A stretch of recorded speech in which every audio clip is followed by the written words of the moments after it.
Thank you, Mr. Chairman. Director West, in the FY25 NDAA, Congress established the Shared Commercial Classified Infrastructure Pilot Program, and we're now seeing amazing and extraordinary demand for shared commercial SCIFs across the country, including in Colorado, where qualified companies and research institutions are ready to support national security, but they lack access to accredited facilities and classified networks.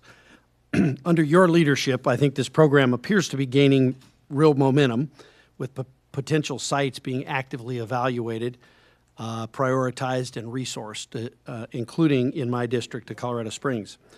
Can you walk us through how the department is identifying and selecting these locations, what steps you're taking to establish centralized DoD sponsorship, accelerate classified network provisioning, and cut through the traditional accreditation and reciprocity bottlenecks to deliver these capabilities at speed and at scale? Yes, Congressman. I mean, we've identified that producing a prototype is insufficient to hand that over to a military service which has its own bureaucracy. And so, as you point out, what you're going to see with DIU, and again, this started before me, but it is being accelerated and drastically accelerated. You're going to see a bundled service that includes SCIF access, authority to operate, essentially can you bring software onto DoD networks, and probably some access to boutique ranges or other places where we can test. In other words, we're trying to speed up the whole system. In terms of the evaluation of where these SCIFs or secure compartmentalized facilities should be, the first thing we ask is this in a SCIF desert? In other words, is there a nearby or proximate SCIF? Then we look at capitalization, the number of companies, the number of dual-use companies, essentially usage or demand.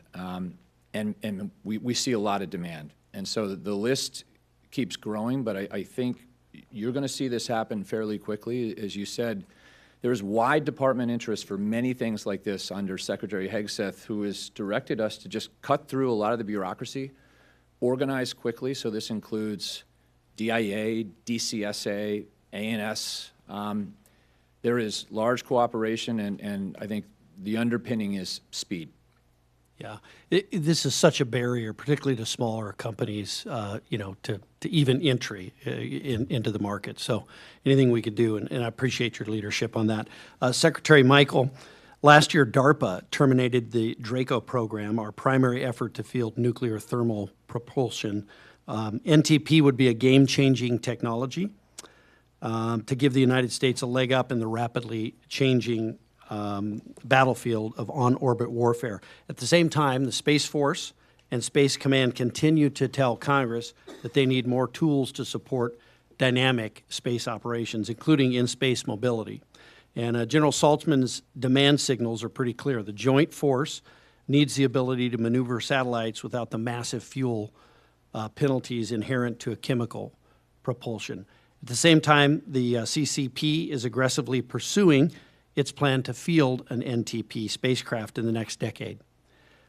We can't effectively contest the cislunar domain if our assets remain sitting ducks in fixed orbits. Understanding all of this, how does OSW R&E plan to continue supporting research into NTP and other technologies that support high delta V maneuverability? It's a good technical question for me, but the DARPA program, DRACO, served its purpose in terms of delivering learnings. It's a very hard technical problem.